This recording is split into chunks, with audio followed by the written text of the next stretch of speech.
You're tuned to Planet Vera Radio. We are broadcast on iHeart. We are also podcast on Spreaker, and then we're on Spotify. We're on all of that. I am Cindy Schwartz. This is the Patient Partners Show. I have my co-host, Jeannie Roller, with me. She's on Skype from Indiana. Jeannie, we're going to talk today about the legal and the criminal aspects of patient harm, patient sexual abuse, and for medical surgery patients, and what really do we see personally and read about. We'll talk about a couple of cases that have made big headlines. What the patient actually that is harmed, is sexually abused, winds up with PTSD, winds up with medical trauma. What really can they expect from the police force, from the administration? We've talked about that umpteen times, and from the legal field to actually get some kind of closure is really what we're looking for when you're harmed like that, and some kind of just outcome that proves that you are worth whatever you are as a person, rather than just have it thrown under the rug. And so the first instance that we were talking about before we started the show was the case with Larry Nassar and the gymnast. Right. I mean, that's a typical case.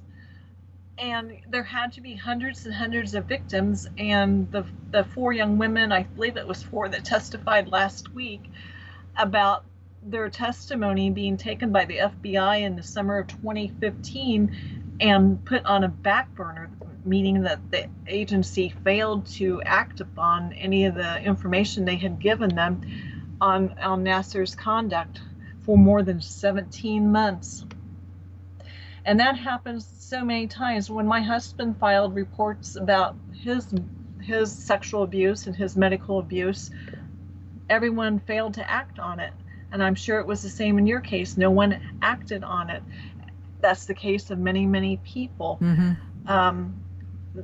It is remarkable how long that they will let medical harm go on, and how many people they will let it happen to before they might do anything at all. Mm-hmm. It is just, that blows my mind that can happen, that patients aren't thought of as being good enough to protect.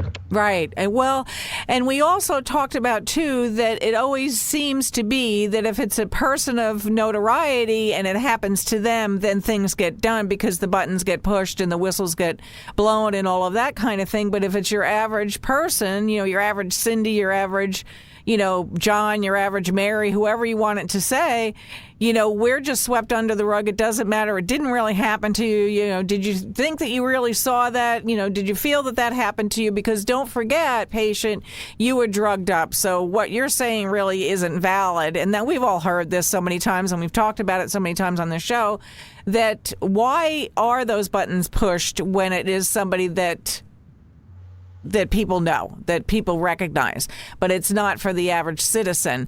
The other side, too, is cases that do, few and far between from I've ever heard of, that do actually get prosecuted. Then the sentencing and all that is so lenient, it's so negotiable, it's so that you really feel like you've been traumatized, raped, PTSD all over again. It's in full-blown proportion because, again, they're telling you that you don't matter, evidently, because we don't have the right laws, we don't have the right this and that, and we probably shouldn't have prosecuted it anyway.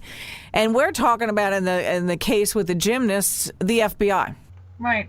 Well, and because they were gymnasts is one reason I feel that their cases eventually got investigated, because my husband is a nobody. Mm-hmm. Because you are a nobody, right, is why the cases never got investigated. Mm-hmm. The nurses who abused my husband, they can abuse any man that they feel like, because from seeing that his case didn't get investigated and seeing how many people he contacted trying to get it investigated, they have a sense of entitlement now of being able to abuse. Mm-hmm. So it is very difficult to have trust in a system that there are no checks and balances, because the systems are supposed to protect you, failed to. Right. And we've heard so many times, Jeannie, you and I doing this show and doing the podcast Patient Partners, that people say, who now have been harmed, and they went in innocently and trustingly say, I cannot believe what just happened to me, and who does anything about this? And now you're damaged literally for life because you're never going to unthink this or unsee it, and yet nothing gets happened, and it keeps going in a snowball effect. We've talked to journalists, we've talked to police, we've talked to admin, we've talked to these big, medical advocates and on and on and on, and they just turn a blind eye. And I am just I'm frustrated is the first thing. Second thing, stymied that people don't matter. And what is the reason that we don't matter? I have no clue. It is because there is a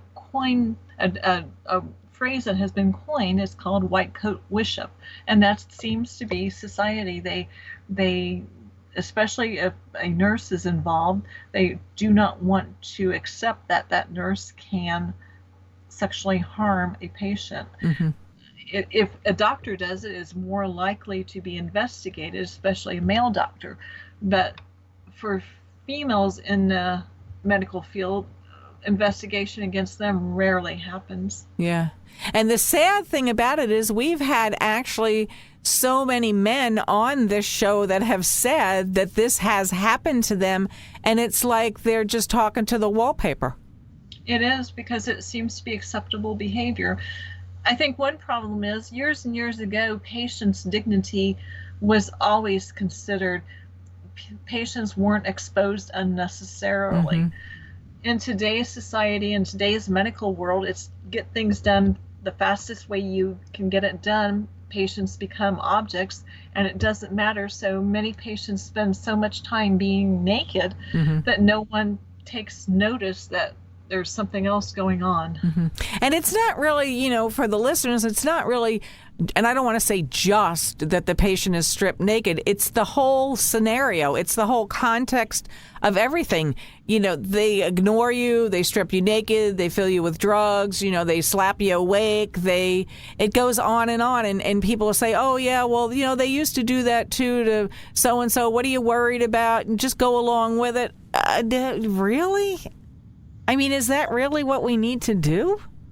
Well, it's not the fact that you're naked if you need to be. Right. It's the fact Exactly. that they're doing it to everyone, irregardless Right. of the need.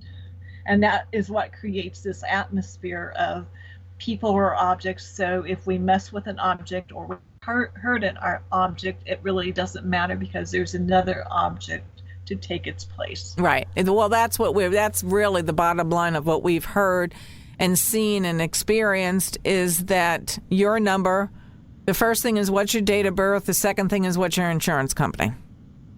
Right. Over and over again.